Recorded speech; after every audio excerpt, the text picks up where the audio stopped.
you able to get them all in the room? Are they in? Yes, sir, they're in. Are you okay? Thank you very much. We've had a tremendous 6 months, and we've had a tremendous 2 weeks, which now is, I guess, 3 weeks. And we have a tremendous group of people here that have done a great, unified, beautiful job. I want in particular, because of what she's gone through this last few days, done an incredible job.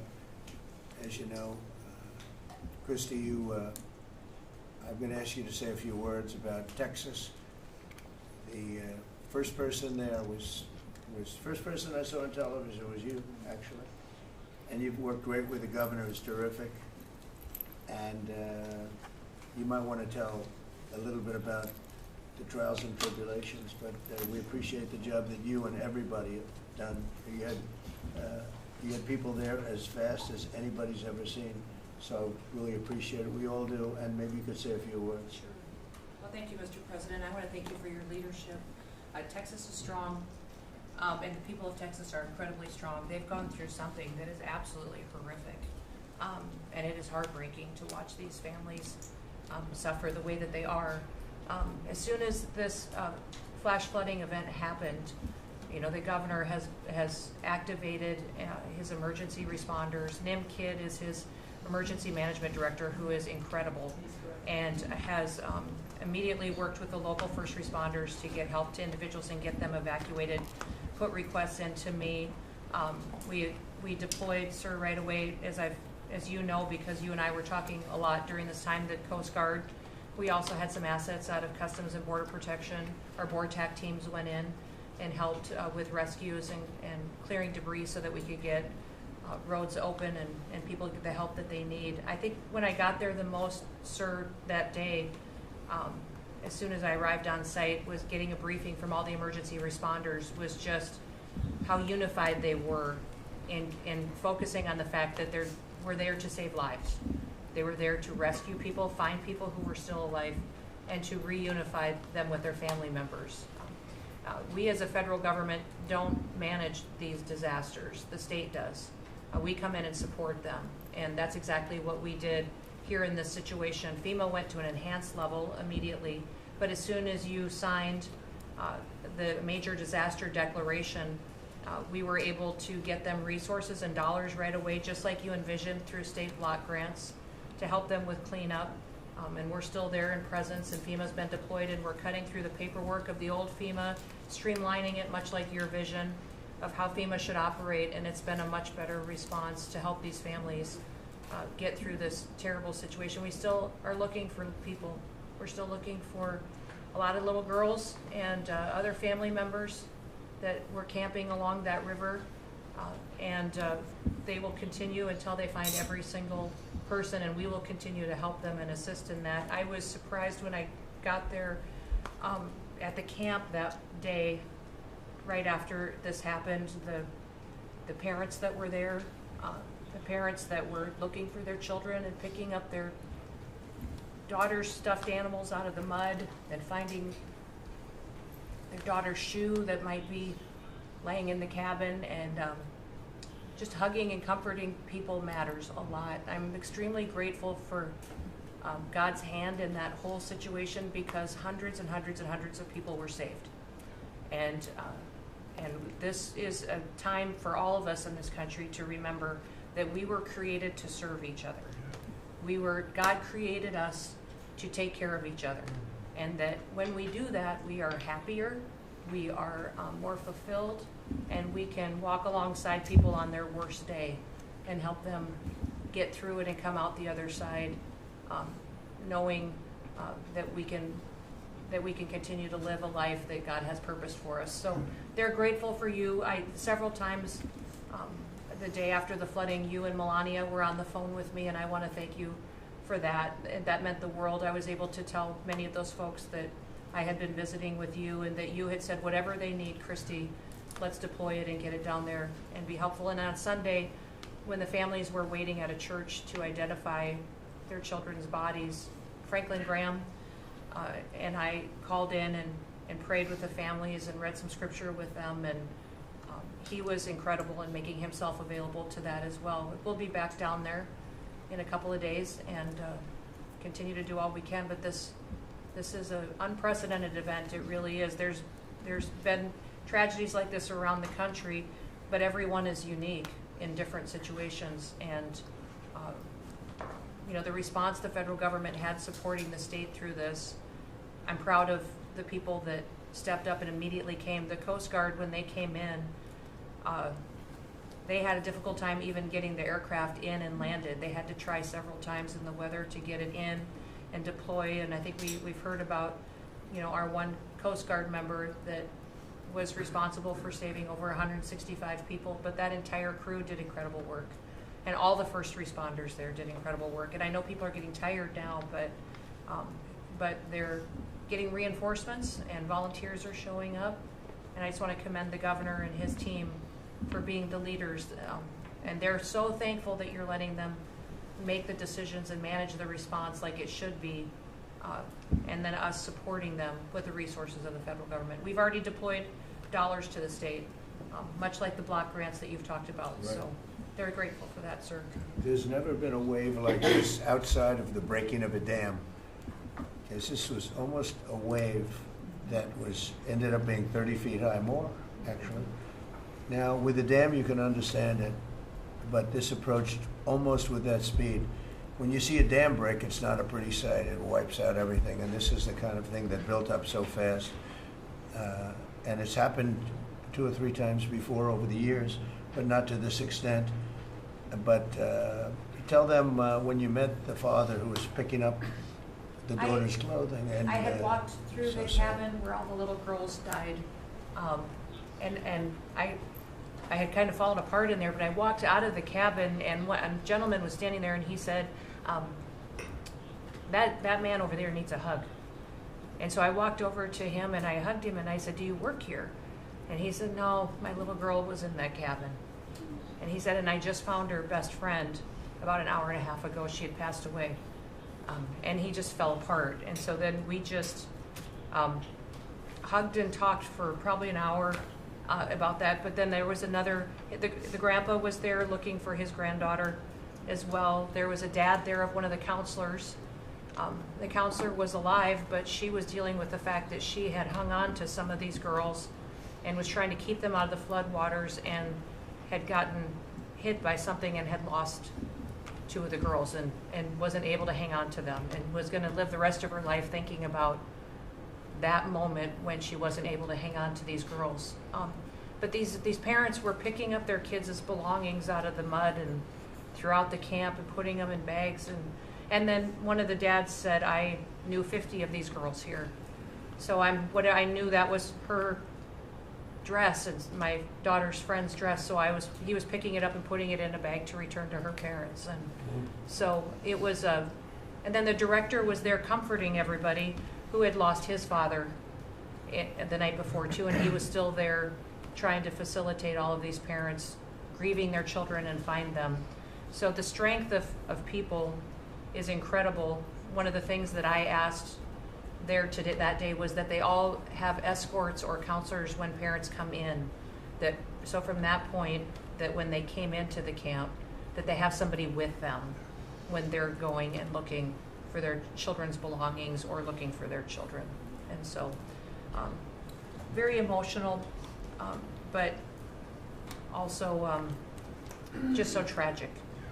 The relationship with Texas and the governor has been obviously very good for years with me, but the relationship with Texas and their first responders and us with our first responders and lots of other people, and we brought in a lot of helicopters from all over, and we had a lot of helicopters. It was actually dangerous, a lot of helicopters up there, but they were real pros, and they were responsible for pulling out a lot of people, and we got them there fast, and Texas had some good ones too, but the response has been incredible, and the fact that we got along so well, I don't even think that's a political thing, but we got along so well, and it was so unified. I think a lot of lives have been saved. That could have been as bad as it was, and you could have lost double or triple.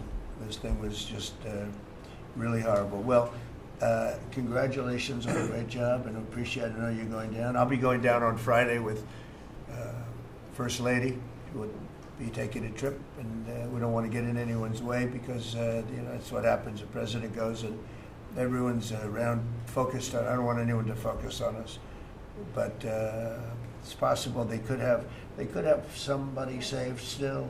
There's a lot of areas. It's a big area, and probably unlikely at this point, but there could be.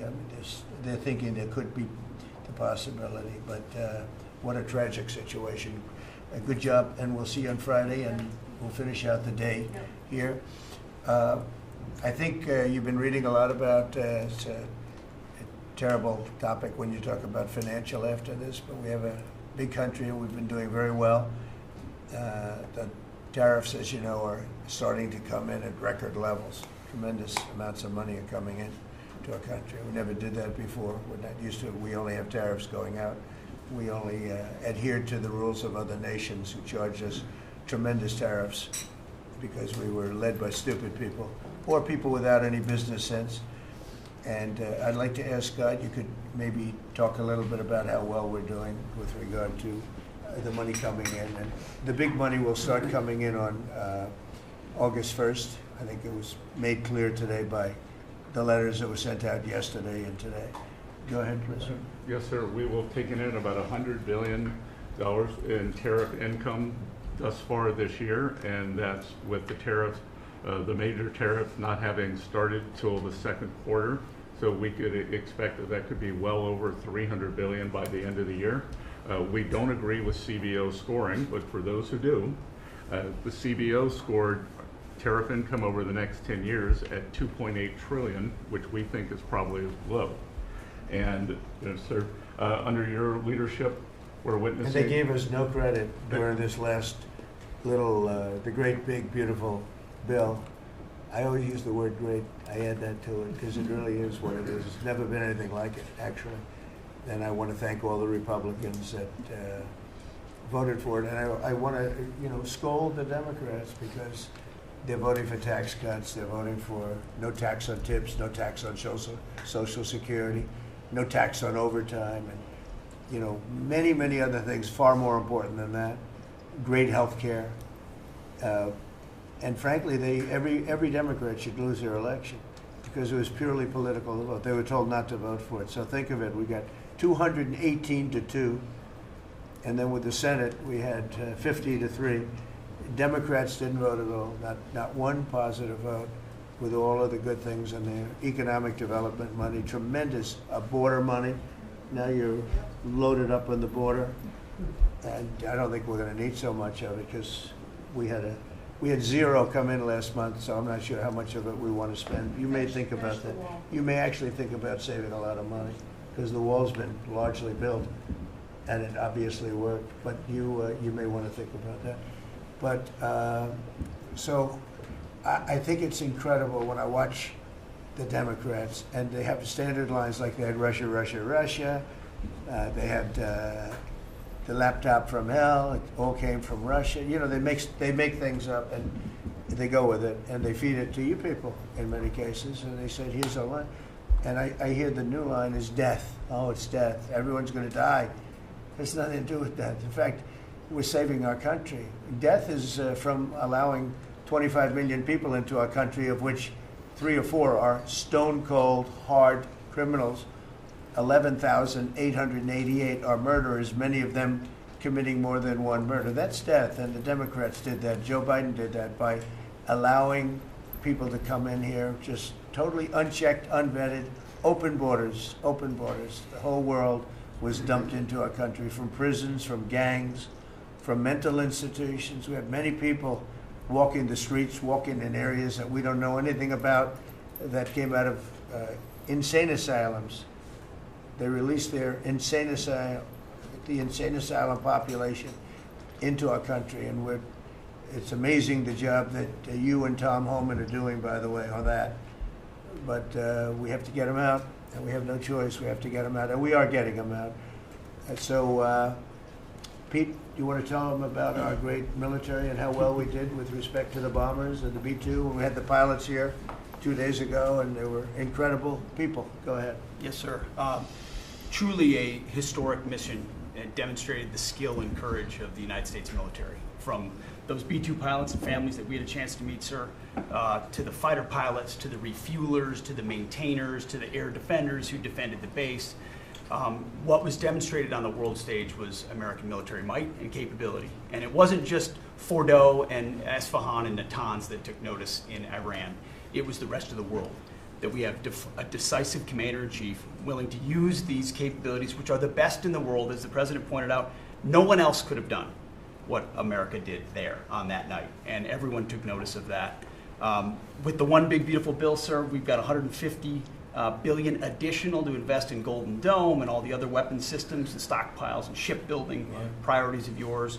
Another month, another historic recruiting bump. It's not just the Army and the Marine Corps anymore, it's the Navy, the Air Force, and the Space Force, all historically ahead of where they've ever been. So historic spirit inside the military. We had a chance to be at NATO, Marco and I, and see how the world responds to us saying it's time for you to shoulder the burden and take the lead for your continent. That only happens with President Trump leading.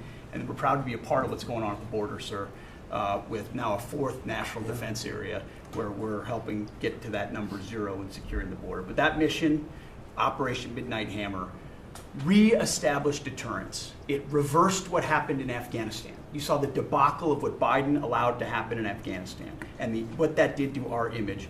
President Trump said, with Operation Midnight Hammer, we're reestablishing American leadership and deterrence, and we're proud to be a part of it, sir. And our so-called enemies were watching. They watched every minute of it. They watched. There was very few people that weren't watching, actually, but they watched every minute. It was a perfect military performance, the likes of which we haven't seen in a long time. I mean, if you compare that to the same country, the hostages from years ago, Jimmy Carter, it was unfortunate for Jimmy Carter. He was a nice man, but with the helicopters going down, the sandstorms, the prisoners, they got captured, then the election and the prisoners and Reagan and all the problems. It was nothing but problems. And that was a failure. And ours was not only the pilots. I mean, those machines flew for 37 straight hours. They didn't stop. They went skedaddle. You know the word skedaddle? It means skedaddle. They dropped the bombs, and somebody said, skedaddle. Let's get the hell out of here. And every bomb hit its mark and hit it incredibly. And as you know, the Atomic Energy Commission said it's gone. That place is gone. We had a lot of fake reporting, mostly from CNN, where the scammer writer, a writer for CNN, who should be fired, by the way, she was involved with the 51 fake intelligence agents, if you remember that. She did that story, created a story out of it. She created a story out of the laptop from hell, saying it came from Russia, but it actually came from Hunter Biden's bedroom, or worse.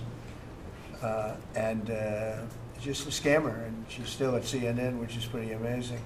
But we'll ask you a question about her. But they came up with this concept that maybe the attack wasn't that good. Maybe it, and I saw it happen right after the attack. I saw this person on CNN. I like to watch the enemy. You learn from the enemy. And I watch, because you have to know where they're coming from. And I watched her say, Anderson, you know, I'm hearing stories that maybe they didn't hit their target. Maybe it wasn't that good a hit. And they were hearing stories. The next day it was a little more, and the next day a little more. After 3-4 days, she was saying, you know, I don't know. I don't think it was that. Except by that time, everybody knew it was hit perfectly. The evidence is in the planes. The pilots are the best evidence. But they actually came out of their plane, because they were here the other day, and they said, it was so sad. We did such a good job. We flew into very dangerous airspace. I'll never forget, we were in the Situation Room, and they said they have entered Iranian airspace, and everyone took a deep breath, because they had more missiles pointed at them, but the equipment is so good, it's stealth, way up in the air, and it was stealth, and they went right through that, and they sort of, by the time they found out they were there, they were already gone. That was the word skedaddle, get the hell out of here. But they were right in the most dangerous airspace in the world, and they took those big, beautiful, very fast, they're unbelievable planes. I mean, they become really beautiful works of art. You know, I always thought they sort of were cool, but now they look better than just cool, don't they, huh? But they dropped the loads, and literally they would hit if you look at this table from here to there, they had a half a refrigerator door is the way to best explain it. Take a refrigerator door, average size, cut it in half. That was their target. They hit every single one. Then we had 30 missiles, Tomahawk, shot from submarines 300 miles away. Every one of them hit their target. It was a perfect mission. Then they came back, almost 37 hours. Every plane worked perfectly. The mechanics were here too. I said, you got to get the mechanics here. We didn't have any problems. If you remember, they had a lot of problems with the helicopters, but they did fly through a dust storm, which they shouldn't have done. Sometimes you say, let's go back and try it on a nicer day. Dust and sand don't work well with helicopters if you know much about helicopters, but that was a horrible embarrassment to us. Then we had Afghanistan, which I think was the most embarrassing moment in the history of our country, and we would have gotten out. I was the one that got them down. I would have kept Bagram, the big air base, which right now is controlled by China, one among the most powerful runways in the world, thick with concrete and steel. Anything could land, and right now they were 1 hour away from where China makes its nuclear weapons. I was keeping it. Outside of that, we were leaving, and I would have been out faster than them, but we would have gotten out with strength and dignity. Instead, that was the most botched up mess I've ever seen. They left all that equipment behind, and every year they have a parade running down some third-rate street with the equipment. You know, it's supposed to be Fifth Avenue. It doesn't work. But with all that equipment that they left, they should have taken every ounce of it. I was taking every ounce. I said every screw, every bolt, every nail you take out of there. And Millie said, I remember one time, sir, we're better off leaving the equipment. Why? Well, it's cheaper. I said, cheaper? You mean it's cheaper to leave a $150 million airplane rather than flying it into Pakistan or India or someplace, or just flying it straight home? It's cheaper. Yes, sir. That's when I knew he was an idiot. Didn't take long to figure that one out. But they left all that equipment, but they left their dignity behind. It was the most embarrassing moment, in my opinion, in the history of our country. Not that we got out. We should have not been there, but that we got out the way we got out, with great embarrassment and death. You had 13 young people. I've gotten to know their families very well, but you had hundreds of people killed that nobody talks about. You had the other side. Many people were killed. Many people are walking around with no legs, no arms from that whole thing. They left from the wrong airport. They should have left from Bagram, because Bagram was a big base with hundreds of miles of fencing and territory around it. Nobody would be able to get near it. And they left. So, we've done a great job, and I think people are really starting to see it. They're starting to appreciate it. Pete's done fantastically. That mission was a work of art. And I have spoken to some of our perceived, I don't know if they're enemies, but they're perceived as being potential enemies. And they essentially said the same thing, very impressive. There wasn't a thing that we didn't lose an engine. We didn't lose it. They landed and they were cheered. But the sad thing was they were cheered, and one of the pilots said, we were a little concerned because when we got out, we were told that on television they were reporting that we may have missed our targets. Sir, we hit every target. That's what I do for a living. We hit every target. In fact, when the bombs hit, a yellow haze came over the horizon that I've never seen before. It just lit up the whole horizon, brighter than the sun. It was like looking into the sun. He goes, we hit our target, because you know what that was exploding. And but they were a little downbeat because they listened to that fake CNN reporting and the fake New York Times. They worked together to try and say that it wasn't perfect. They couldn't say they missed. All they could say is, maybe it wasn't perfect. And you ought to fire that reporter immediately. You should fire her. Real fake. And so I just want to congratulate those pilots. And a lot of people don't like bringing things like that up. I do. I always like confronting, because otherwise the public doesn't know that you're a bunch of crooked people. But they know, they've learned, and the media has to straighten out their act. The media is down to 17% approval. You got to do a little better than that. It's important for the country that you do better. I think they ought to make a lot of changes. I think changes are going to be made to the media, but it's hard to have a really successful country if you have a corrupt media, and we really have a corrupt media, and nobody really knows why. I mean, why would you want to have open borders and criminals pouring into our country? Why would you want to have men playing in women's sports, transgender for everyone, you know? You'll have to figure that out. But some of you don't. I mean, I'm looking at some people, they love the country, but I look at other people and they can't. But we're really proud of our military. It was, and the people that maybe don't like us or want to play games with us, because I think that had you not had the situation in Afghanistan, I don't think Putin would have gone in. I think when Putin looked at how stupid and incompetent that operation was, he said, wow, this might be a chance. And we're dealing with him now too. We're not happy with Putin. I'm not happy with Putin. I can tell you that much right now, because he's killing a lot of people. And a lot of them are his soldiers and their soldiers, mostly. And it's now up to 7,000 a week. And I'm not happy with Putin. Okay, any questions? Yes. Yes, sir. You just said that you're not happy with Vladimir Putin. Is there anything that you plan to do to act on that feeling of unhappiness? Well, I wouldn't be telling you. Don't we want to have a little surprise? You know, one of the things we did with the attack is that, and you asked that question, I didn't mean to be rude, but I'm in a rude because I'm looking at some of these crooked people up here, so I'm rude, but your question was asked very nicely. But one of the things we did is we went over every fact. We wanted to get every fact straight. We wanted to have the distance straight, the number of pilots straight. Everything had to be correct, because we want to be, this was a very important mission. If we failed on this mission, it was beyond the war that, you know, obviously we had with Iran and Israel, a lot of hatred, a lot of years and years of hatred, centuries of hatred. People have never seen anything like it. So we wanted to be correct with all our facts. So, you know, what I was doing is just asking, it would be great if the media would be correct with their facts. That's all we ask for. So go ahead, so finish it up. Oh, yes. Just returning back to Russia, if there's anything that you would signal about your displeasure with them. Well, look, I'm very unhappy with them. There's no reason for this. It's turned out to be tougher, but it's only tougher. And I will say the Ukrainians were brave, but we gave them the best equipment ever made. We gave them the anti-tank busters that knocked out tanks. I mean, you just aim them in the direction of the tank and the tank is gone. We gave them missiles, the latest and the greatest. They were able to shoot down a lot of things that would have normally wiped out.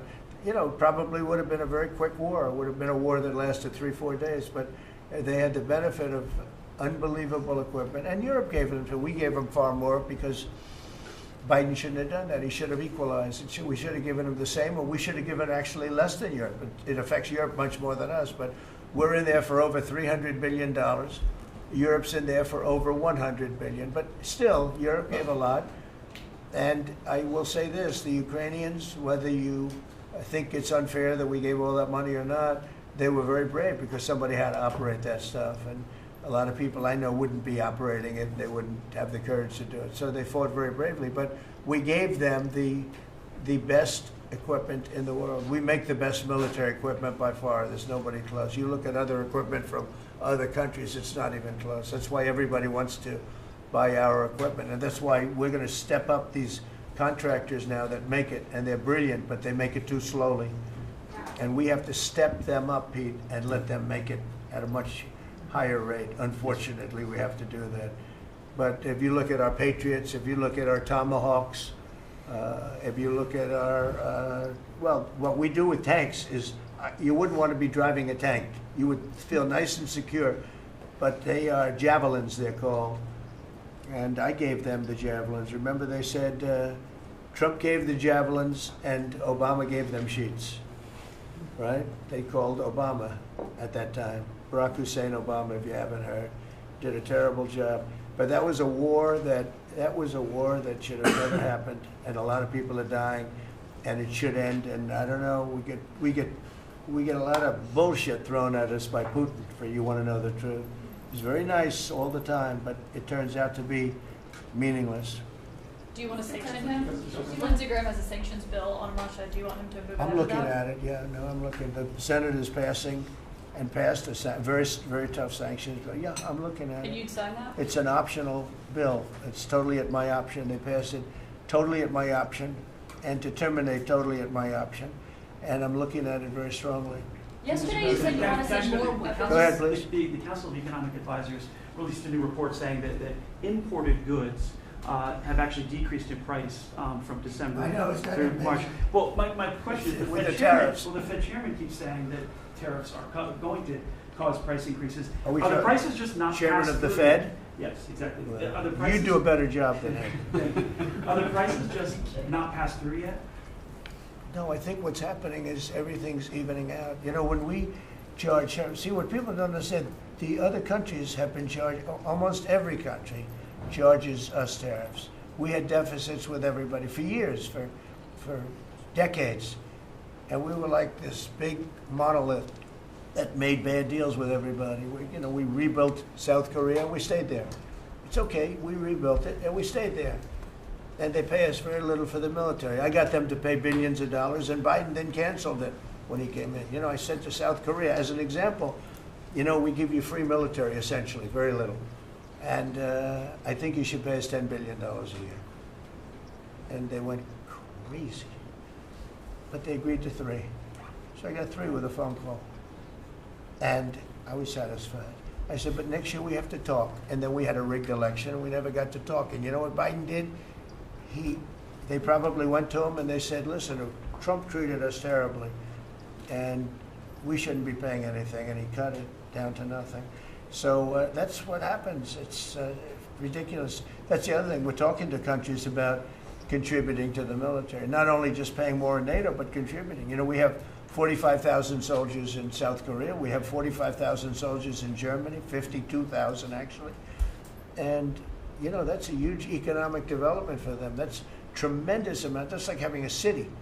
That's tremendous money for them, and it's a tremendous loss for us. So we're talking, in a very nice way, we're talking to them about it. It's very unfair. We supply the militaries to many very successful countries. I mean, South Korea is making a lot of money, and they're very good. They're very good, but, you know, they should be paying for their own military. President Trump, could I ask you a question about Jerome Powell as well? And then the question to the Attorney question General. about what? Jerome Powell, and then I have a question for the Attorney General. Jerome Powell, who you've been pressuring to lower interest rates, he's facing accusations of lying to Congress, which is a potential crime about the Well, opulent. then he should resign immediately. We should get somebody in there that's going to lower interest rates. Do you want congressional Why don't you Republicans call to for look his into- resignation? Do you want congressional Republicans to investigate and It's pursue okay and with punish? me. I think he's terrible. I think, look, we're paying, I call him Too Late. T-O-O, Too Late, like Too Tall Jones for the Dallas Cowboys, right? Too late. He's always late. But he wasn't late with Biden before the election. He was cutting him like crazy. It didn't help too much, did it? But he was cutting him like crazy before the election with Kamala and Biden. He was trying to get them in, I guess. I don't know. He was recommended by somebody that worked for me. I like you better. If I could ask the Attorney General a question too, President. Sure. Your memo and release yesterday on Jeffrey Epstein, it left some lingering mysteries. One of the biggest ones is whether he ever worked for a American or foreign intelligence agency. The former Labor Secretary, who was Miami U.S. Attorney Alex Acosta, he allegedly said that he did work for an intelligence agency. So could you resolve whether or not he did, and also could you say why there was a minute missing from the jailhouse tape on the night of the staff? Yeah, sure. If Hey, I Pam, could, could I just interrupt for Sure. 1 second? Are you still talking about Jeffrey Epstein? This guy's been talked about for years. You're asking, we have Texas, we have this, we have all of the things. And are people still talking about this guy, this creep? That is unbelievable. Do you want to waste the time, and do you feel like answering? I don't mind answering. I mean, I can't believe you're asking a question on Epstein at a time like this, where we're having some of the greatest success and also tragedy with what happened in Texas. It just seems like a desecration, but you go ahead. Sure. First, to back up on that, in February, I did an interview on Fox, and it's been getting a lot of attention because I said, I was asked a question about the client list, and my response was, it's sitting on my desk to be reviewed, meaning the file, along with the JFK, MLK files as well. That's what I meant by that. Also, to the tens of thousands of video, they turned out to be child porn downloaded by that disgusting Jeffrey Epstein. Child porn is what they were. Never going to be released, never going to see the light of day. To him being an agent, I have no knowledge about that. We can get back to you on that. And the minute missing from the video, we released the video showing definitively the video was not conclusive, but the evidence prior to it was showing he committed suicide. And what was on that, there was a minute that was off the counter. And what we learned from Bureau of Prisons was every night, they redo that video. It's old, from like 1999. So every night the video is reset, and every night should have the same minute missing. So we're looking for that video to release that as well, showing that a minute is missing every night. And that's it on Epstein. Mr. President, on the tariffs again, on August 1st, you've said is the deadline. What incentives do countries have to negotiate? It seems that deadline keeps moving. It was April 2nd, now it's... We didn't move, no. It's always been August 1st, that's when we're paying. A statement was put out today, and I put it out just to make it clear. It wasn't a change, it was August 1st. We don't change very much. You know, every time we put out a statement, they say he made a change. I didn't make a change. A clarification, maybe. No, August 1st they pay. And everybody pays, everybody has to pay, and the incentive is that they have the right to deal in the United States. If they don't want to, they don't have to pay, and they don't have to deal here. But if they want to buy and make a lot of money and sell in the United States, they have to do that. You know, if you go back and look at some of the good presidents, our country was the wealthiest, proportionately the wealthiest, from 1870 to 1913. It was an all-tariff country. We didn't have income tax. That came in in 1913. We had tariffs. And we had so much money we didn't know what to do with it. We had, we had a couple of presidents that were very, very strong. McKinley, I guess, more than anybody, but he was the tariff king, but he was very, very strong. It's sort of sad. He made a fortune for this country, became very rich, and then Teddy Roosevelt went out and vice president, and he spent the money. And they said Roosevelt was a great president. And let's say he was a great president, but the money was paid by McKinley with tariffs. Tariffs are charged by other countries at levels that are ridiculous. And you know, I call those other countries, to say, and every one of them is willing to give us everything now, by the way, just so you know. Sir, we'll charge you no tariffs, nothing. We'll give you everything. We'll give you access to our markets. We'll give you everything. Is that a correct statement, Scott? Yes, sir. Howard, would you say that's a correct statement? Exactly correct. It's like they just don't, because they're very spoiled, because for years they ripped us off and we didn't have a president that understood it, or Secretary of Treasury or Secretary of a lot of different secretaries are involved, but certainly Commerce Secretary was, you know, not doing their job. I don't know about Kelly, she's small business. We'll keep it that way, okay? Her small business is bigger than almost all big businesses when you add it all up. But no, they are very respectful of our country. But the incentive is that they have the right to do business with us. Without that, they don't have the right to do business. And that would be okay, too.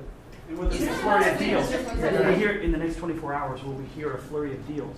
Yeah, we have a lot of them going out. But the deals are mostly my deal to them. We're picking a number that's low. We don't want to hurt them, and fair. We're picking a number that's lower than, in most cases, lower than what they charged us. But it's amazing when you've paid all this money for years and they get one president that's a little bit different and a little tougher on this subject, and they're willing to drop everything they've been charging us for years and years. I mean, we have countries going, we will have you don't have to pay any tariff to come in and do business. They're giving us total access to their countries. They gave us no access to the country. They'd say, well, you cannot go into our country. Okay, good. Now it's, we will give you total access and you don't have to pay any tariffs. But please don't charge us tariffs. And we don't like that deal. So the letters I send out are, we have made some deals. We can make a lot more deals. It's just too time consuming. It just makes it more complicated. And we can do things over the years too. You know, we're not hard line, But it's about time the United States of America started collecting money from countries that were ripping us off and laughing behind our back at how stupid we were. Okay? Thank you. Mr. President, Yellow. on the tariff issue, so you've talked about India coming, but then a couple days ago you issued a new tariff threat to members of the BRICS countries for Yeah. if they aligned with anti-American policies. 10% charge. That would be India, Brazil, That's Russia, right, they have to South pay Africa. 10% if they're in BRICS. Because Right. BRICS was set up to hurt us. BRICS was set up to degenerate our dollar and take our dollar as the standard, take it off as the standard. And that's okay if they want to play that game, but I can play that game too. So anybody that's in BRICS is getting a 10% charge. Is that immediate, sir, or is Yeah, that pretty if soon. they engage in some behavior? Well, if they're a member of BRICS, they're going to have to pay 10% tariff just for that one thing. And they won't be a member long. I thought BRICS was, I said this about a year ago, and it largely broke up. But, there are a couple that hang around, but I thought it largely broke up. BRICS is not, in my opinion, not a serious threat. But what they're trying to do is destroy the dollar so that another country can take over and be the standard. And we're not going to lose the standard at any time. If you have a smart president, you will never lose the standard. If you have a stupid president like the last one, you would lose the standard. You wouldn't have the dollar as you. And if we lost the world standard dollar, that would be like losing a war, a major world war. We would not be the same country any longer. We're not going to let that happen. The dollar, you ever hear the expression, dollar is king? The dollar is king. We're going to keep it that way, okay? And I'm just saying, if people want to challenge it, they can, but they're going to have to pay a big price. And I don't think any of them are willing to pay that price. But does that Red jeopardize? Dress, Thank you, Mr. President. Are you optimistic about reaching the tariff deal with the European Union soon? Well, the European Union has been speaking to us, Ursula and the whole group, and they've been very nice. They treated us very badly until recently. Now they're treating us very nicely. It's like a different world, actually. They've treated us very badly. They were among the toughest to deal with. Actually, in many respects, they were much worse than China. Look at what they do to our companies. They sue Apple. They sue Google. $17 billion they got from Apple on a lawsuit that they didn't have a case. They have, judges that are European Union judges. And they ruled, they take so much money away from our country in terms of that, in terms of other things that they do. They're very tough. But now they're being very nice to us. And we'll see what happens. We're probably 2 days off from sending them a letter. We are talking to them. I just want you to know, a letter means a deal. A lot of people said, we got 200 countries. We can't meet with 200 countries. We have a few trusted people that know what they're doing, that are doing a good job, but you can't do it. You have to do it in a more general way, but it's a very good way. It's a better way. It's a more powerful way. And we sent them a letter. You read the letter. I think it was well crafted. And mostly it's just a little number in there. You'll pay 25%, 35%. We have some at 60, 70. Those are ones with massive, where we have massive trade deficits because they've treated us very badly. But I would say in every case, I'm treating them better than they treated us over the years. Don't you agree with that?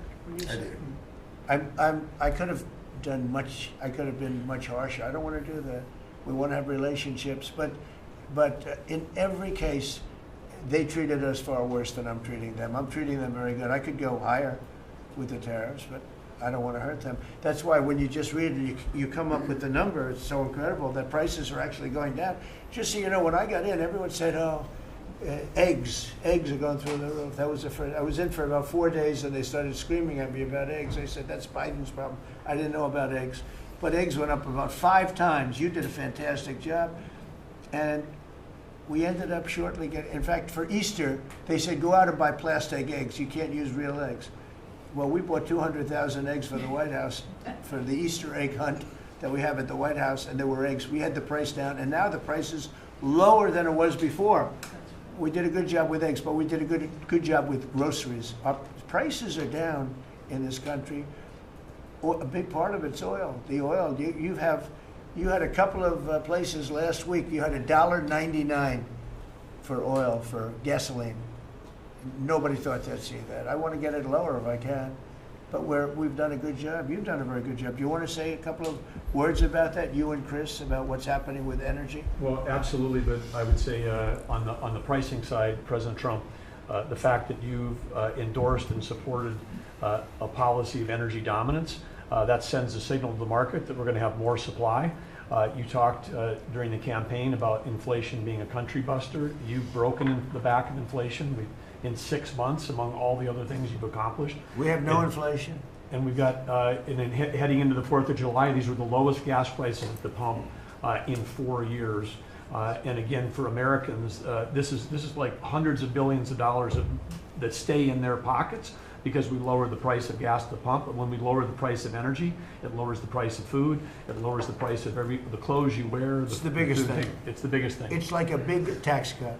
When you get energy down, every 50 cents is like a massive tax cut, and we've gotten it down much below that. You know, we had great energy, great low prices, everything else. When the election turned over, I'm trying to be nice about it. It turned over, shockingly, but nevertheless it happened. Energy started going up, and it went up really bad, and then he went back to the Trump policy. The problem was they didn't know how to do that, and he lost it. He lost that sucker. That big sucker was out of control, and his energy prices went way up, and that's what caused it. But it was also stupid spending. They spent money like, they used to use the term drunken sailors, but I won't use that term. Although it is very descriptive, I won't use that term. I refuse to use it. But they spent money at levels that nobody had ever seen before, and trillions and trillions of dollars wasted on the Green New Scam, greatest scam in the history of our country, other than maybe Russia, that might have been. But the Green New Scam was the single greatest scam in the history of our country, and continues to be, but it's weakened badly. It's hobbling along because people are they're finally getting it. But they spent trillions of dollars on the Green New Scam, getting nothing for it. Devised by a couple of young people that weren't even good college students, you know? Not even good students. Check out their marks. Yeah? Can you clear something up, Mr. President, on what you said last night? Not for CNN. You said you Not were going to not for CNN. Go ahead. The last jobs report, in the last jobs report, Mr. President, in the last jobs report, the manufacturing jobs actually lost 7,000 jobs. When will the investments that you've been talking about have an effect Well, on they're manufacturing? building the plants now. About 7 have started. We're going to have hundreds started within a short period of time.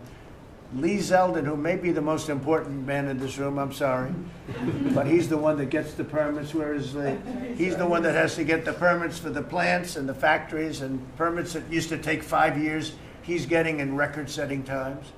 AI, we're leading China a lot in AI, and if we go with this, you know, I'm allowing the plants to build their own electric.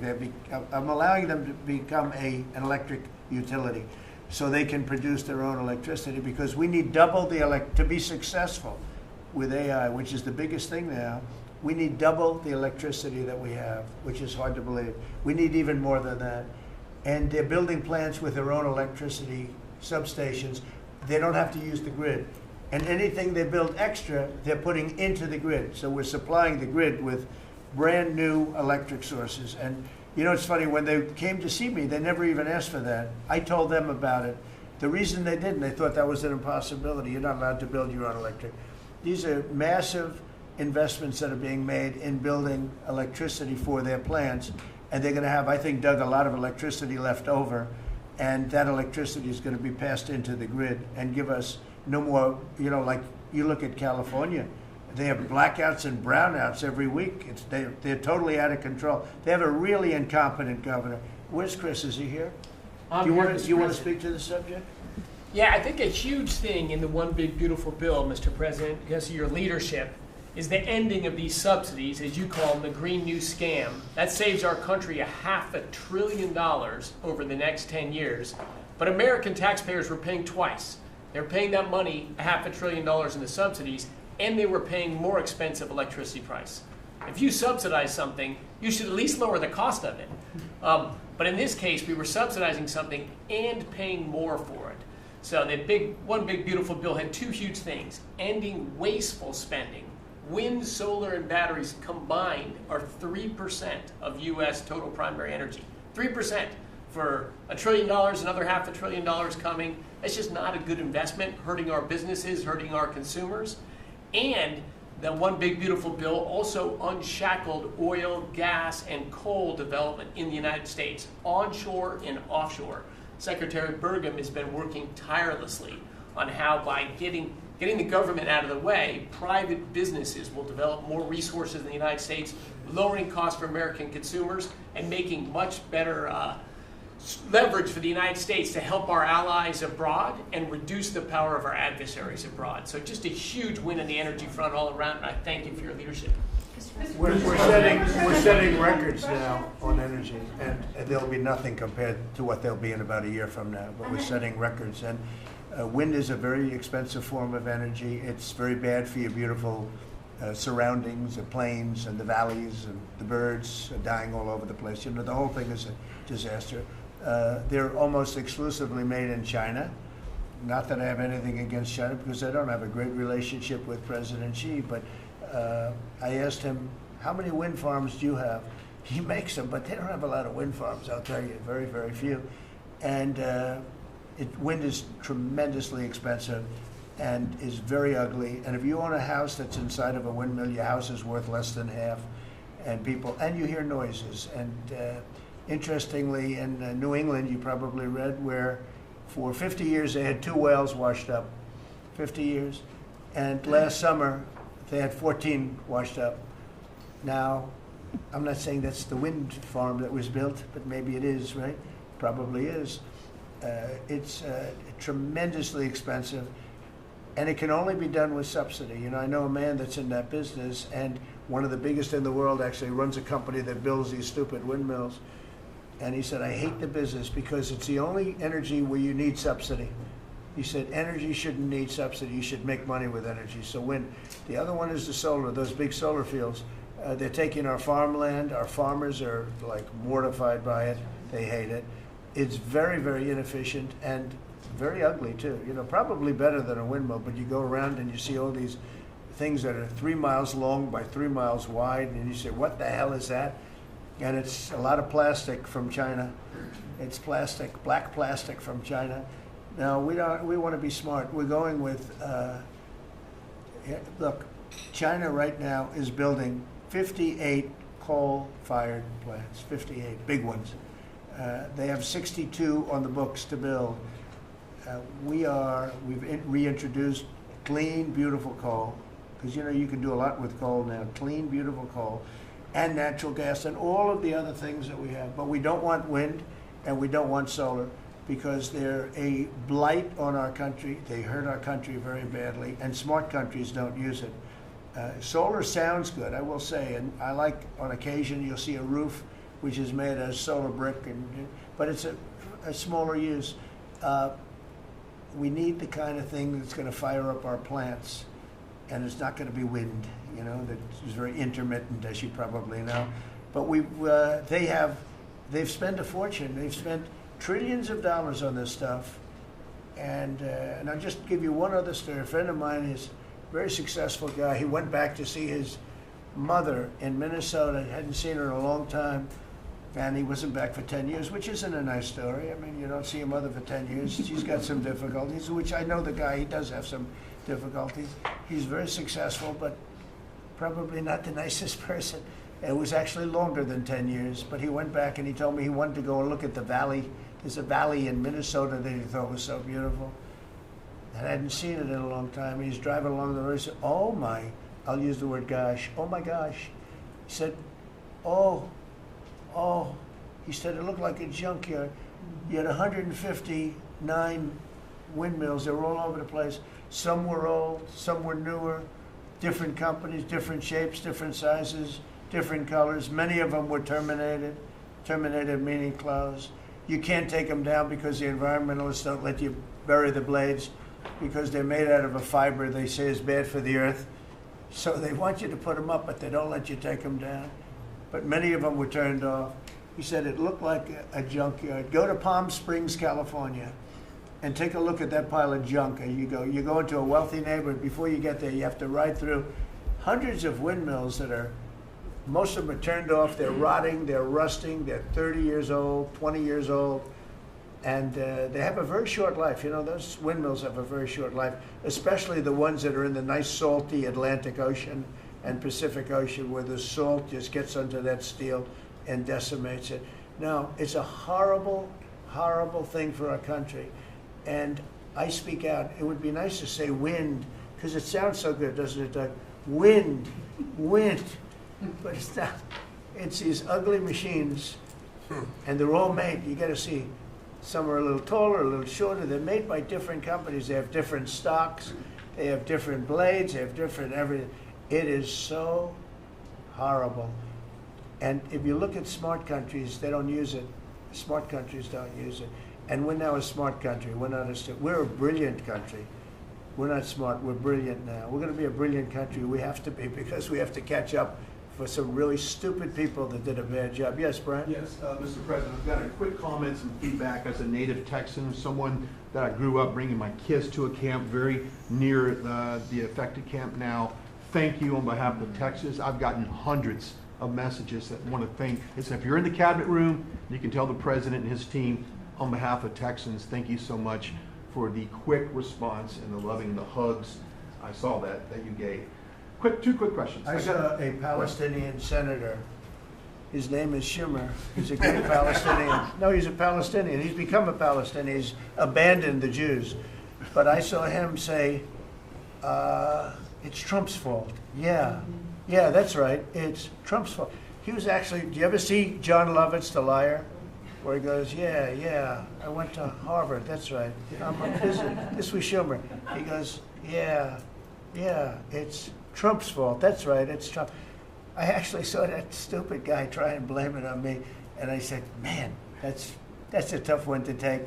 But his career is limited, because I hear AOC is going to beat him, and she's no bargain either, by the way. Go ahead. Well, I'm just saying that's an example of an America First team effort to get this country back. So that's what America First looks like for the viewers watching us at home. My two questions. Looks like we have a rogue judge, an Obama-backed rogue judge that is attempting to block the funding to Planned Parenthood, which the big, beautiful bill cuts off the funding to Planned Parenthood. Any plans to challenge that? Okay. Absolutely. Yes, I we're on it. figured you'd say. We're on it. And I texted, I believe, I talked to yesterday Secretary Lutnick and Secretary Besson. I reached out to you to let you know that we were on it in the big, beautiful bill. Wonderful. And then my I second... let her handle that question. You notice? I said, go ahead, handle that question. I'll toss it to her. Then my second question was Secretary Rollins. You did an amazing press conference today in front of the Department of Agriculture. You talked about the Farm Act and the need to get China out of our country, owning farmland.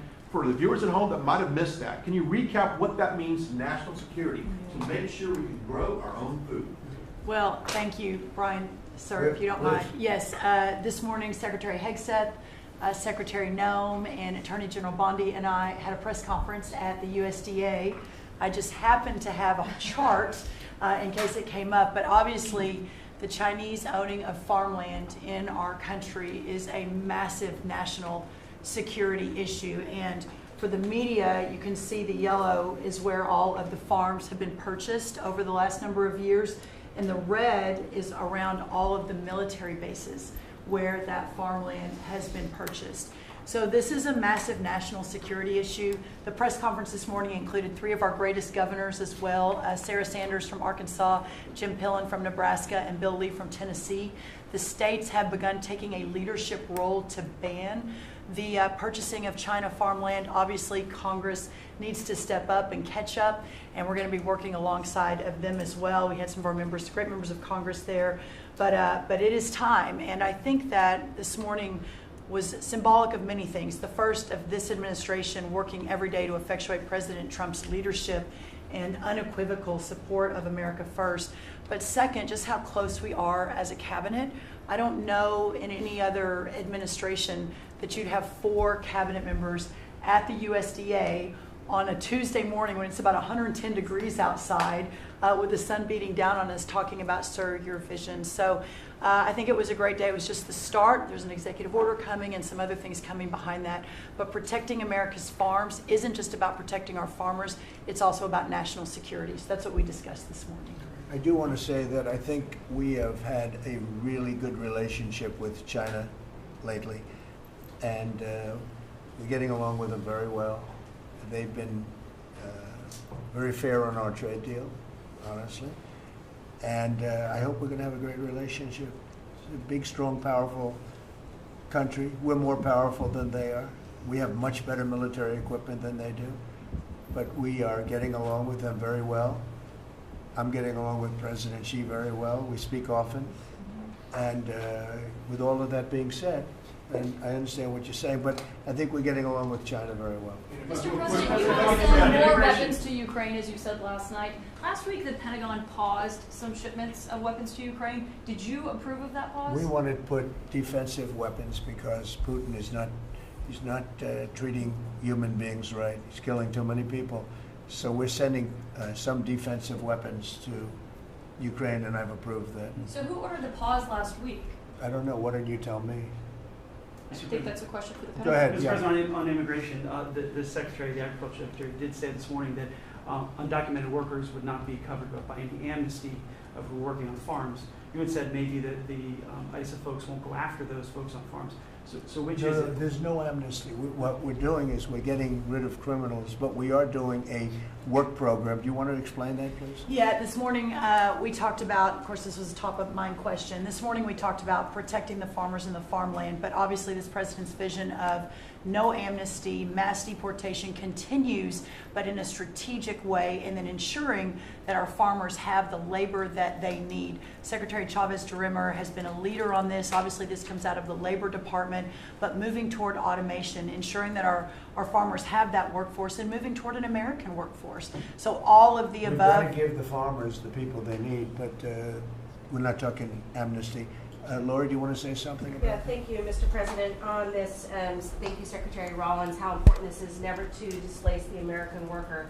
What the Department of Labor is doing is focusing on what the law entails now, being more modernized, more streamlining, to work through the H programs. We're going to have a concierge approach to that, where we have developed a new office to answer the need of our farmers and ranchers and producers, and not to displace the American worker, and follow within the law now, and that does not include an amnesty program at all. And we've seen that working, and we'll continue to have that roll out. On the other topics that we've somewhat talked about, the jobs numbers, Mr. President, 4 months in a row we've seen those jobs numbers increase. That's an exciting time for our manufacturers. That was asked earlier. We know it's going to take some time, but through that deregulation process that Lee and I are working on as well, the Department of Labor has rolled out 63 new deregulations that we're going to be moving through. In the first Trump administration, it was successful with over 30. We've just rolled out 63 new ones in order to double down on those manufacturing companies, to let them know that we have signaled through this process that we will assist them in getting the workforce that they need. It's an exciting time. That one big beautiful bill, that was the signal to my former colleagues in Congress to get this done. It's been an important time. I spent time on the ground visiting 7 states in 9 days prior to that bill being passed, because it was the most pro-worker piece of legislation that we will ever see really in this country right now. No tax on tips, no tax on overtime, no tax on Social Security. That matters to the American worker, because we don't want to take their money and give it back. We want them to keep more of their hard-earned dollars in their pockets currently, and that's what they're excited about. And as I move forward with this tariff talks, I heard a company, orthopedic company in Indiana, say to me, for the first time since you have taken office, Mr. President, their increase in their bottom line by 8% since these tariff talks have happened. Not one company has said the president is not doing a good job. These tariff talks are working. They're feeling it on the ground. The media has told a false story, because what's happening on the ground is positive, and that's what we're seeing in these jobs numbers. So I really, through the Department of Labor, to come in behind all the secretaries and build this workforce is going to be key to the American worker. So thank you for what everybody did this last week. The one big beautiful bill is a doubling down of this, and we're going to see these workers start to grow. And that apprenticeship program is going to be working. That's we'll right. have that It's gonna million be great. apprentices across the country. We, as you know, we're building plants all over the country now, which you weren't building any plants 4 years ago. You weren't building anything. but those plants, when they open up, it's going to be, you'll see numbers like you haven't seen ever. I don't think in history you'll never see numbers like what we're going to see in the very near future. Many of them are building the plants. Some are just starting right now. You know, it's a brand new administration. But, and they wouldn't be here except for two things: November 5th, the election, and the tariffs. And frankly, I guess the election was more important because of the tariffs. I mean, another person wouldn't have done this.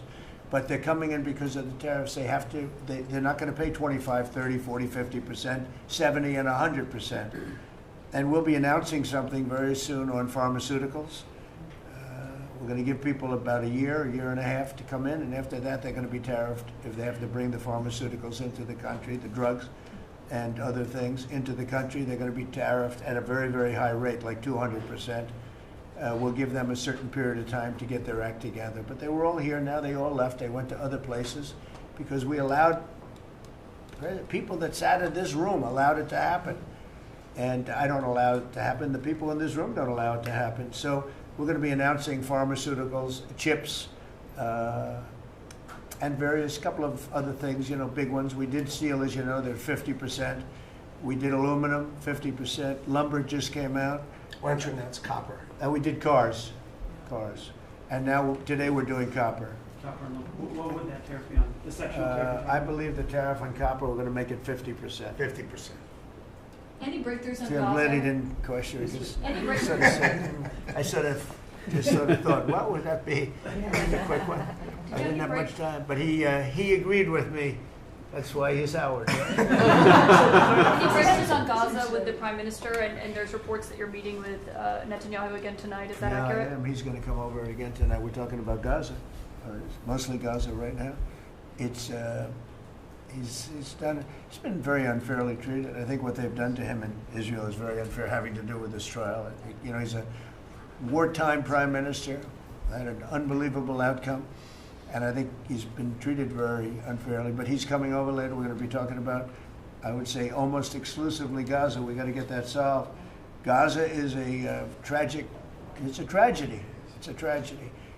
And he wants to get it solved, and I want to get it solved, and I think the other side wants to get it solved. Steve, could you talk on that, please? We're in proximity talks now, and we had 4 issues, and now we're down to 1 after 2 days of proximity talks. So we are hopeful that by the end of this week, we will have an agreement that will bring us into a 60-day ceasefire.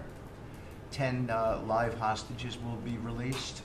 9 deceased will be released. We're meeting at the President's direction with all the hostage families to let them know. And we think that this will lead to a lasting peace in Gaza. And you're doing a good job. It's a tough one. It's a tough one. A lot of hate, you know, it's called long-term hate. But we think we're going to have it solved pretty soon, hopefully with a real solution, a solution that's going to be holding up. And can I follow up? This is, I think, the first cabinet meeting since Elon Musk has not been a special government employee, not here anymore. He's now saying he's going to create a third political party. Are you worried about the impact that could have? No, I think it'll help us.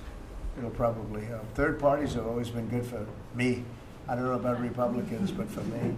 Are you second guessing any of the cuts that Doge made? Since you No, described him as off the rails. Look, we cut hundreds of billions of dollars with Doge. We could have done it differently. I would have done it differently a little bit, maybe, but it was something that we saved a lot of money.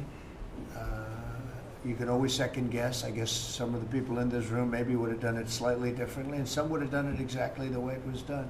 But it was dramatic, and it was important, and we found a lot of things like billions of dollars given to people for environmental protection, where they had $100 in the account, like in Atlanta, Stacy, and then you had another one with 20 billion here, and 20 billion here, and 2 billion here, and 15 billion, and Lee, you might want to mention just a couple of those things.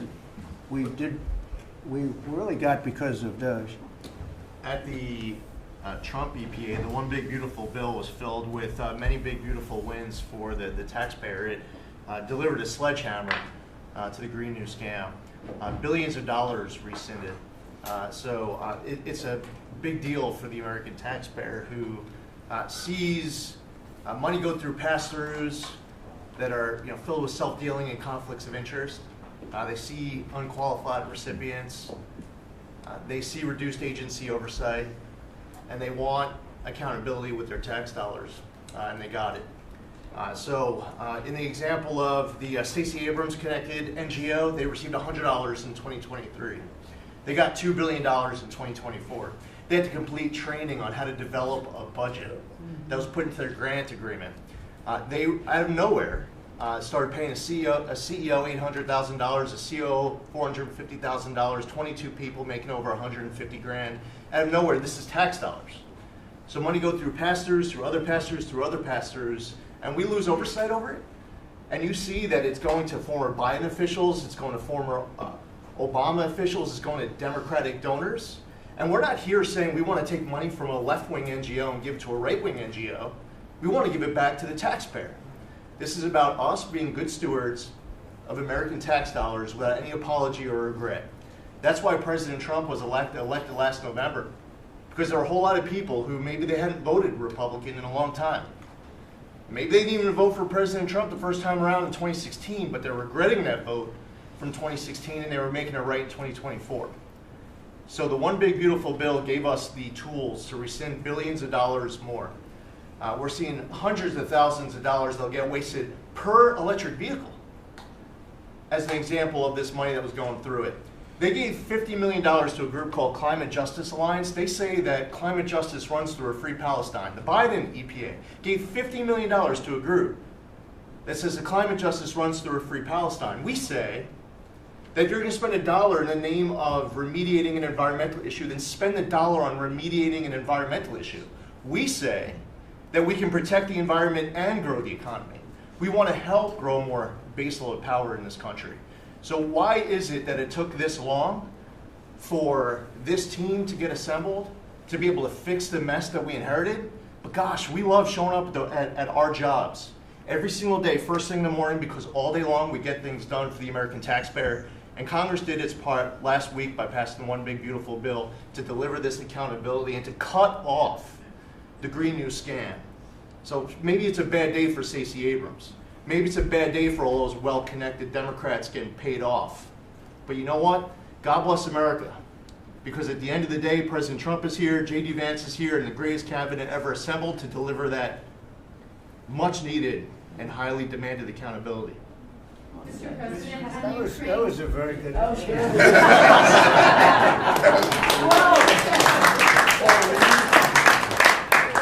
And that's from the heart. That's from the heart. On Ukraine, the Ukrainians have asked the International Court to go after Russia for using toxic chemicals in the fight. Germany and Germany and the Netherlands have had intelligence saying that. What does U.S. intelligence believe, and what do you believe about the use of chemical weapons? And would you agree that that's a case for it? Well, I'd ask John maybe to discuss it if you'd like, John.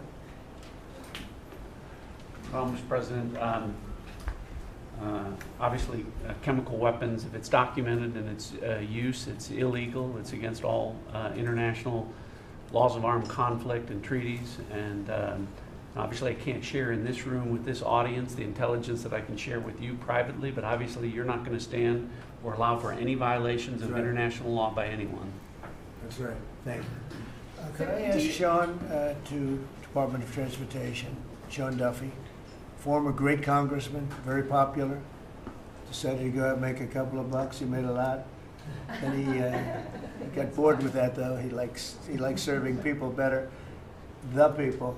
And could I ask you to just discuss a very important subject to me, and that's the modernization of our equipment at airports so that planes aren't crashing into each other and bad things don't happen. It should have been done many years ago. We were going to do it, and then the election precluded that, unfortunately. But we're doing it now. Could you tell them where we are? Yeah, if I could start with Newark. You guys all covered what happened in Newark. We had outages for a couple of 30-second outages a couple months ago. We have, in 2 months, Mr. President, it's historic speed, laid new fiber lines for communication. and tested those in the next month. So those new lines for the Philly Tracon that controls the Newark airspace, they're up and running, lightning fast speed.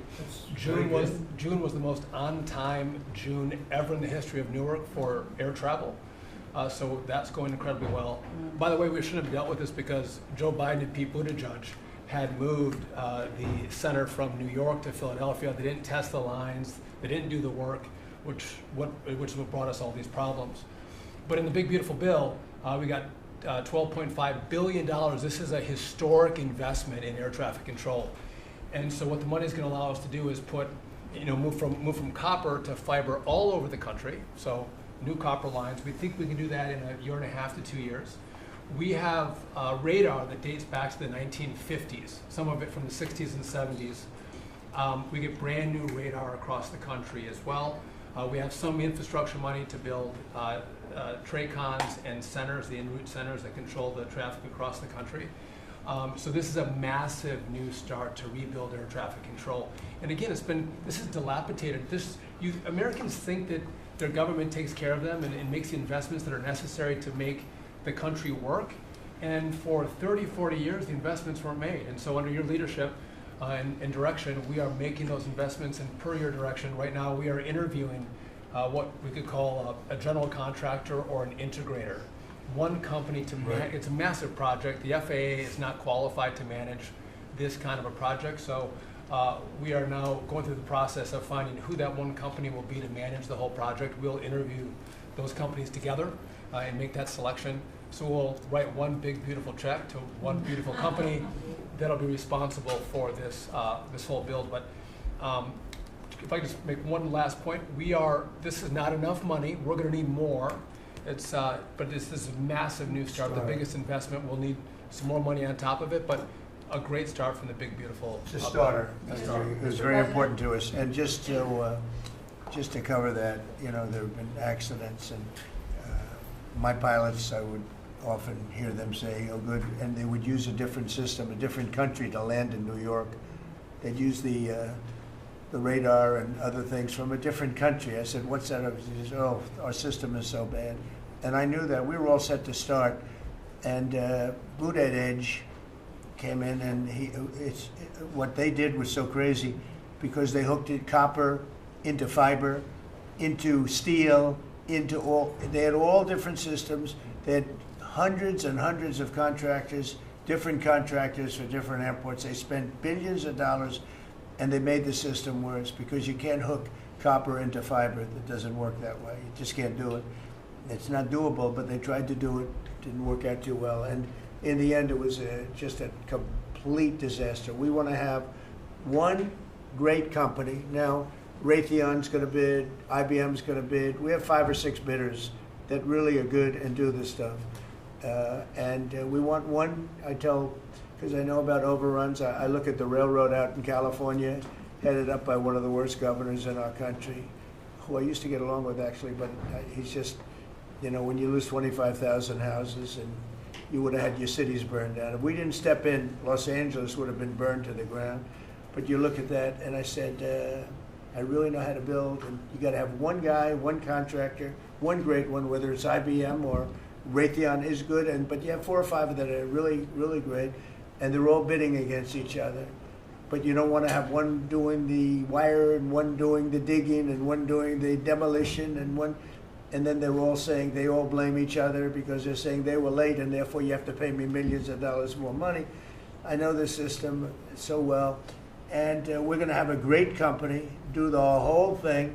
We're going to get a fantastic price. Maybe we'll get them. They're very big and very strong, and maybe we'll get them to make a contribution toward getting it done at the right price. But we're going to have a great system. When we finish, we will have the best system on earth, done by one of the 2 or 3 best companies. There are only a few companies can do this. This is not. But if you would have seen what this other group did, they were going crazy. They had, I heard 3,000 contractors. And then when it all came together, guess what? It didn't work. It's a disaster. So we're going to have in a pretty short period of time, it'll take us about 2 years to build it, and we'll have a contract given out probably over the next couple of months. We have some great bidders, some great companies that want to do the job. You're going to have great air traffic control. Yes, can I just make one last point on this? So the last administration signed a contract with an American company to fix the copper to fiber, and that contract was a 15-year contract. The system is failing today, but that's how idiotic and incompetent the last administration was. And under your leadership, we're saying, listen, we don't have time. We don't have 15 years. We don't have 5 years. We have to do it right now. And so the president always talks about on time and on budget. We have embraced that. We are going to be on time and on budget. And by the way, you mentioned a train out in California. Stay tuned for, probably give us 5 days and you'll have an answer on what's going to happen with the $4 billion that we potentially have invested on a train that's going to go nowhere. It's going to be $120 billion that'll never connect San Francisco to LA. Again, the last administration wasted so much money on projects that never work. If you're going to have high-speed rail, you're going to invest billions, we should actually have high-speed rail in America, not boondoggles that fund political friends and allies and family They have members. from San Francisco, inside of San Francisco to inside of Los Angeles. Should have never been built because airplanes do it better. And you could drive it. You could drive it. No problem with driving it. The roads aren't even crowded. So they were going to do this. Somebody's idea. Somebody got paid off a lot of money and they started it. It was going to cost a very small amount of money. And it ended up costing literally hundreds of times what the original. And now what they did is they said, well, going into the city is too big a deal. So we'll leave it 25 miles short of the city. So now they're leaving it. They're not going to finish it, really. It's not the same project. So now they're leaving it outside of San Francisco and outside, short of each. They just want to get it done, and it's, I've never seen cost overruns. You know, if you have a cost overrun of 10%, you should be ashamed of yourself. 20%, you should not do any more jobs. This is a cost overrun of 2,000%, something like that. It's unlimited, and it's not finished. And maybe it will never get finished. And I told Sean, look at it from every standpoint, but we don't want to, you know, we have federal money going into that, and it's like throwing it out the window. So whatever you can do to stop it. $15 billion and not one track has been laid. $15 billion and we're 16 years into the project, not one track. Mr. President, Mr. President, on New York, you're the most prominent Republican in the country from the city. What do you want to... Anywhere else, too? Well, I don't want to be a wise guy. Perhaps I can. Maybe Marco. But how do you want Republican voters in the city to vote in the upcoming mayoral election? Should they vote for Eric Adams? Should they vote for Sliwa? Should they pick someone else? Look, number one, you have a communist running, and you shouldn't vote for him. He's a disaster. He's leading. He's got the Democrat nomination because that shows you where the Democrats have gone. He actually wants to take over the grocery stores of John Catsimatidis, who's a great guy, a rich guy, grocer, does a good job, wants to take over. He actually called me the other day. He's concerned his stores are going to be taken from him, and they won't be run like John runs them, believe me. He runs a good operation, but he actually said he wants to run his own grocery stores. No, this is a man who's not very capable, in my opinion, other than he's got a good line of bullshit, and he's convinced them to go with him. Now, as you know, Cuomo, who does have capability, is running, but he got knocked out, and now they're running as, you have Eric Adams, the current mayor, you have Cuomo, and you have Curtis Sliwa. And Curtis runs every 4 years. He seems to be a fixture on the running scale. But you know, it's I'm not getting involved. But I can tell you this: I used to say we will not ever be a socialist country, right? Well, I'll say it again: we're not going to have. If a communist gets elected to run New York, it can never be the same. But we have tremendous power at the White House to run places when we have to. We could run D.C. I mean, we're looking at D.C. We don't want crime in D.C. We want the city to run well. Susie Wiles is working very closely with the mayor, and they're doing all right. I mean, in the sense that we would run it so good, it would be run so proper, we'd get the person to run it. The crime would be down to a minimal, would be much less. And, you know, we're thinking about doing it, to be honest with you. We want a capital that's run flawlessly, and it wouldn't be hard for us to do it. And we've had a good relationship with the mayor, and we're testing it to see if it works. But New York City will run properly. We're going to bring New York back. I love New York. You know, I loved New York for a long time. Then we had a bunch of crooked people in there. You have an attorney general who's a total stone cold crook, New York State, Letitia James, a total crook. All they do is want to go after political opponents. They do what's ever expeditious for them. She's the one that took out Cuomo because she wanted to run for governor, and then she ended up getting 1% of the vote. She polled at 1%. She dropped out, went back to attorney general.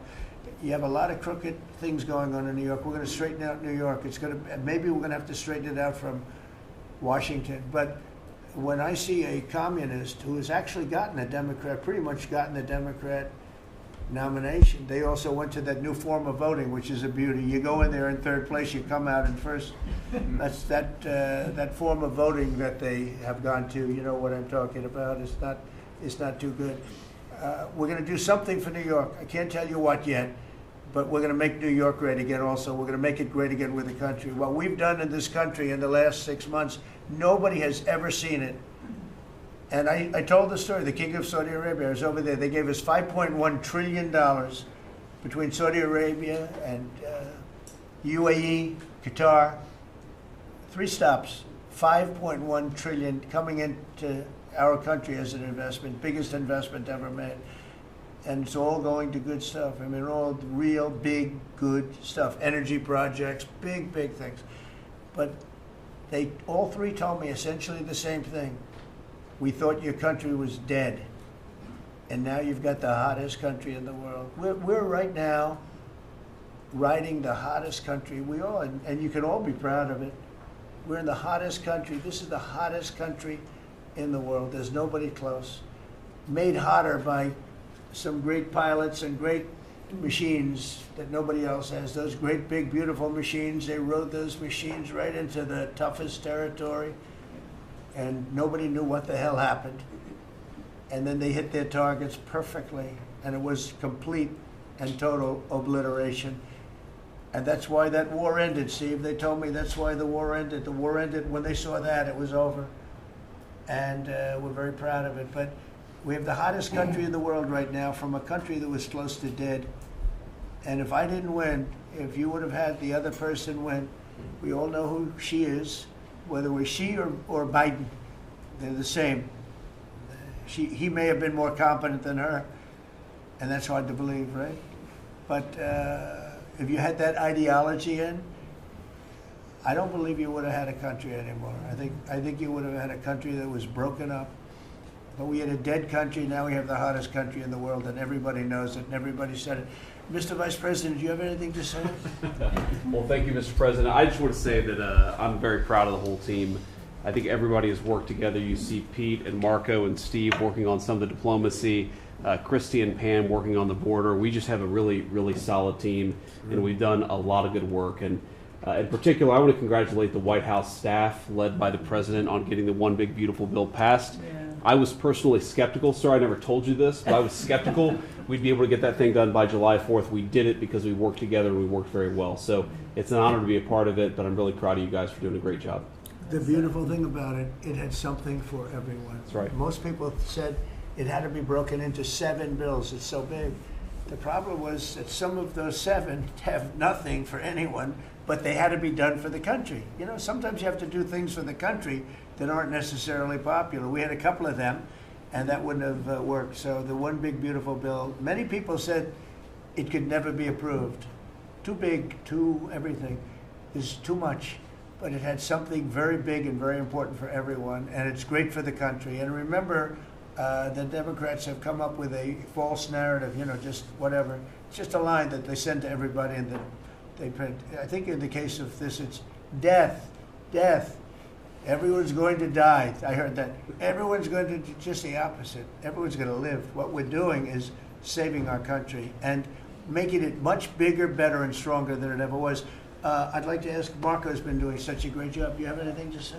Well, it's just going through a list here, Mr. President, and I think the Vice President's pointed out to the great team you have, but and all these achievements that have happened domestically. But you think about it, under your leadership, we prevented and ended a war between India and Pakistan. NATO's now at 5% for the first time ever, the highest numbers ever. A peace deal between the Democratic Republic of Congo and Rwanda. A 12-day war that ended with an American operation that we're the only country in the world that could have done. Hopefully, pretty soon, a peace deal between Azerbaijan and Armenia.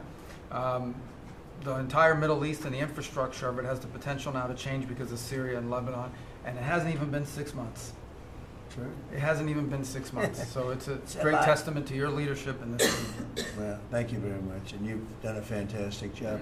Could I just ask Linda, she's involved in so much, she's so talented and so good, and she's working on a couple of little things like Harvard, who was given $5.5 billion over a short period of time.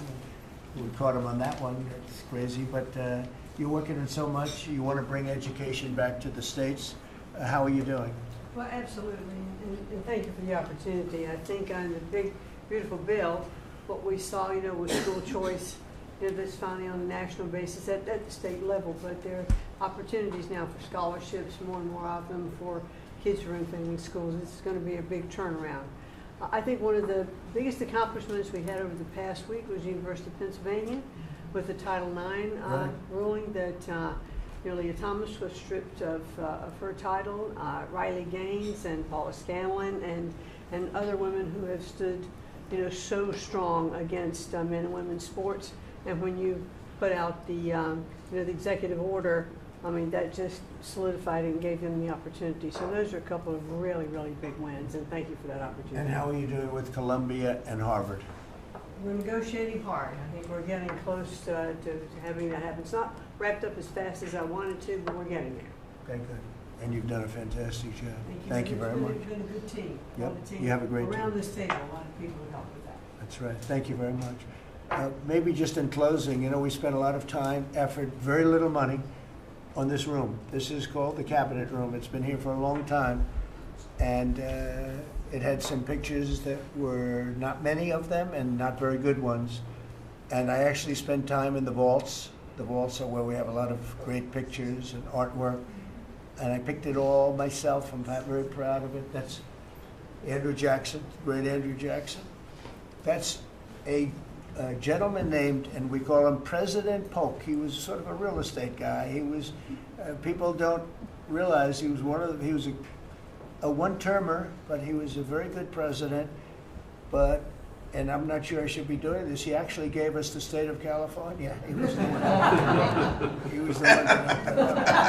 So I'm not sure, maybe he won't be there for long. But if you notice, the frame is the exact same size, almost, as the other one is Andrew Jackson. So that was a part of the reason, too, I have to be honest. But Polk was actually a very good president who's got the same frame that I needed, okay? And up here you have the original George Washington right behind the light. And then you have Dwight Eisenhower, who was a very underrated president, built the interstate system, and he was the toughest president, I guess, until we came along. But I don't mind giving up that crown, because I don't want to be too tough on it, but we want to be humane. But he was the toughest president on immigration. He was very strong at the borders, very, very strong.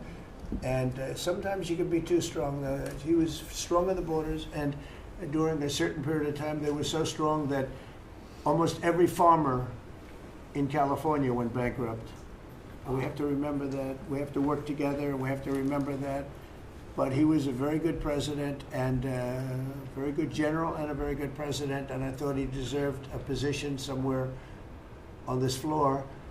And then you have, this is very exciting to me, he was not a Republican, to put it mildly, but he was, he was a four-termer.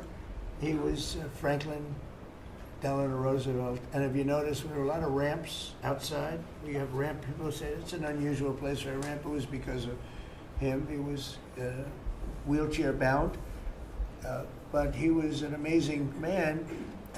It's an amazing portrait, and we used to have him in the room, a different portrait, and it was a terrible portrait. It was almost like it was done by a child. And I used to say, I can't believe that he would have approved of that portrait of himself. And I was in the vaults and looking at things. I said, what's that? And we have some great curators here. We have 6 curators at the White House. They have 2 for paintings, they have them for furniture, they have them for different things. I guess cost is no object. Okay, cost is, maybe I'd have 1, but that's all right. But we have 6, and they're very talented, though. And he said, that's a picture of FDR. I said, really? Let me see it. They took off the wrappings, very well preserved. And they said, that's the picture they've been looking for years. That was the picture of Franklin Delano Roosevelt. And I said, oh, wow. And likewise, that fit, see frame-wise, it just doesn't work. It doesn't work if you have, I want to be nice, but it doesn't work if you have a big frame, a little frame, and but it's like perfection. I'm a perfectionist. The mirror was down in the vaults also. I said, where is this from? And it's a very old, very storied mirror, beautiful. We put that up. And then over there is Honest Abe Lincoln. And that picture was in his bedroom. And we thought that this would be a very important place because this is where wars are ended. I'm not going to say wars are declared. I'm going to say wars are ended, okay? We'll be positive. And that's the picture of Abe Lincoln from his bedroom, sat in the bedroom for many, many years. That was his favorite picture of himself.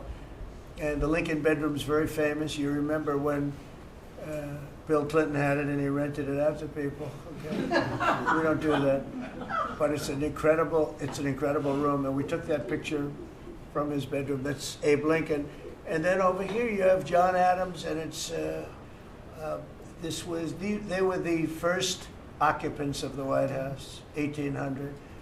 And John Quincy Adams, Mrs. Adams, they were the first occupants. So we have them looking at each other, and in between their stare is Abraham Lincoln trying to make peace. And that picture was in a room that I have that was not important, like the cabinet. I gave it up. I said, I have to give it up because that's one of the greatest pictures of the White House. The White House is tremendous art. And the Oval Office, when we're there, we'll go over that. That's really been something. Then we got the drapes, so we got the whole thing. We got new drapes. We got new, wasn't a big expense, very, very small. And we took some of the chinaware and silverware and trophyware, they call it, from the vaults, and we had it cleaned up. Hadn't been shined up in 100 years. Some of this has sat in the vaults for over 100 years. Amazing. Over 100 years. Many of the pictures that were put up in the Oval Office as an example, those two as an example. So he was president. They moved in 1800, and he won the election, I believe, in November of 1800, John Quincy Adams. And we thought that would be, he was considered to be a good president, and he was the first occupant of the White House, so it sort of made sense. And I love the frame of those pictures. Look at those frames, you know? I'm a frame person. Sometimes I like frames more than I like the pictures. And we have the flags of the Marines, and Space Force now has its own flag. I'm very proud of Space Force, but the Army, Navy, Air Force, Marines, Space Force, the whole thing. And Coast Guard is right there. You never forget the Coast Guard. They do a great job. So we have the flags throughout the office. And it's really become quite a beautiful place. I don't want to tell this, Marco pointed it out. I was going to leave the clock. So as president, you have the power. If I go into the State Department or Department of Commerce or Treasury, if I see anything that I like, I'm allowed to take it. Do you believe this? So I'm in Marco's, I see this gorgeous clock, grandfather clock, and there it is. I said, Marco. He didn't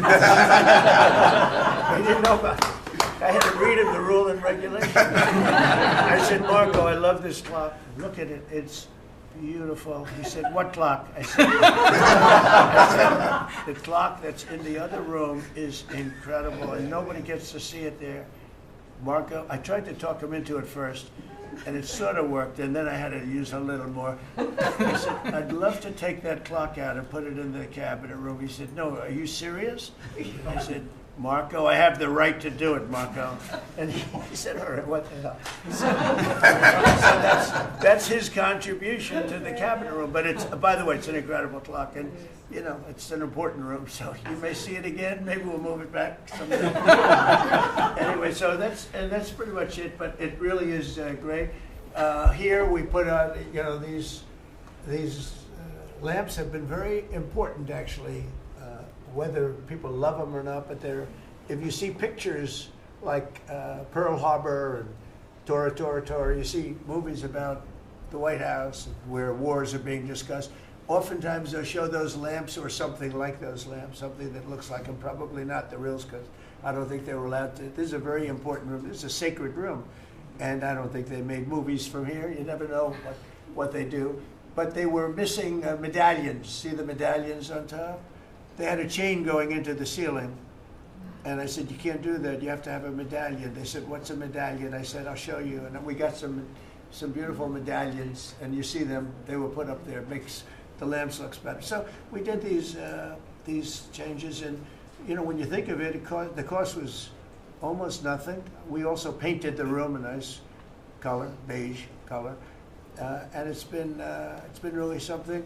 The only question is, will I gold leaf the corners? You could maybe tell me my cabinet could take a vote. You see the top line moldings, and the only question is, do you gold leaf it? Because you can't paint it. If you paint it, it won't look good because they've never found a paint that looks like gold. You see that in the Oval Office. They've tried for years and years. Somebody could become very wealthy, but they've never found a paint that looks like gold. So painting it is easy, but it won't look right. And the question is whether or not we should gold leaf it. Linda, do you have an opinion? I gold leaf it. You like it the way? No, I gold leaf it. You'd gold leaf it? Yeah. Who would gold leaf it? Could I raise you? How about, would you gold leaf it? I was going to ask about McKinley, one of your favorite presidents. Well, McKinley was a great president who never got credit. In fact, they changed the name of Mount McKinley, and I changed it back because he should have been. The people of Ohio he was the governor of Ohio. The people of Ohio were very happy when I did that. I heard they were very insulted. They took the name of Mount McKinley off. That was done by Obama a little while ago, and I had to change it back. I changed it back. He actually was a great president. He was a president. He was the tariff, the most, I guess, since me. I think I'm going to outdo him, but he was a tariff president. He believed that other countries should pay for the privilege of coming into our country and taking our jobs and taking our treasure. That's the way he explained it. They took our jobs and they took our treasure, and for that they should pay. And he made them pay, and he built a tremendous fortune. In fact, in 1887, they had the Great Tariff Committee was set up in 1887 because our country had so much money, we didn't know what to do with it. And they set up a committee of, as they called them, elites, a term that we have to change because I think a lot of the people that are elites aren't elite. I think the people that aren't elite are elite, so we're going to have to maybe switch that around somehow. But they had a committee that was set up to spend the money because it was such a large amount of money at that time. It was nobody had seen anything like it. And it all came in from tariffs. And people didn't pay tax. There was no income tax system. I told you that came back in 1913. That came back and lived well for a while. And then you had the Great Depression.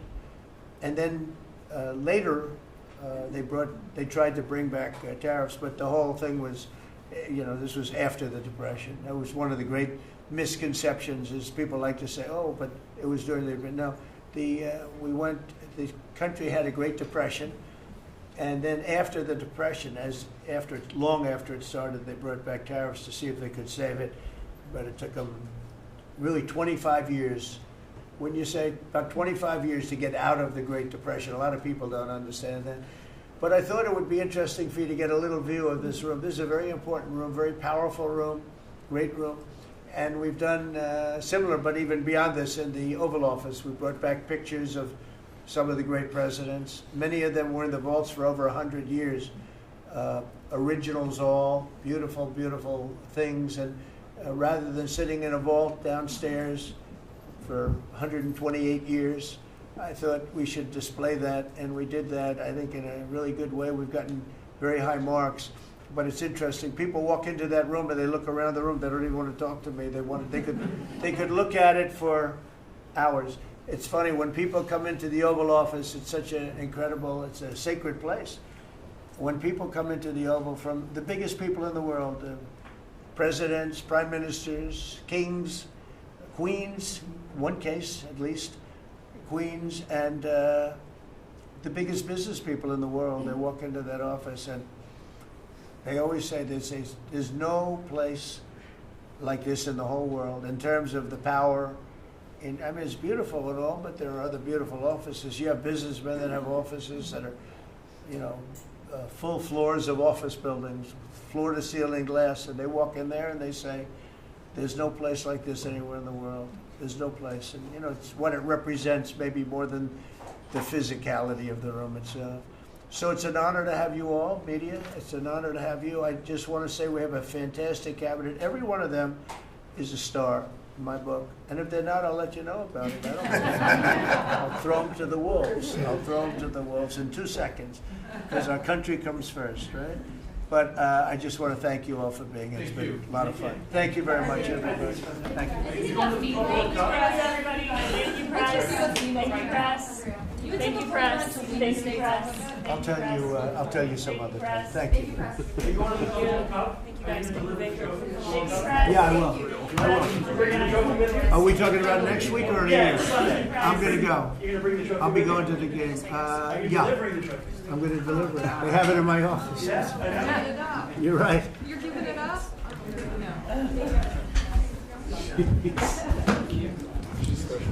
Oh, she's special.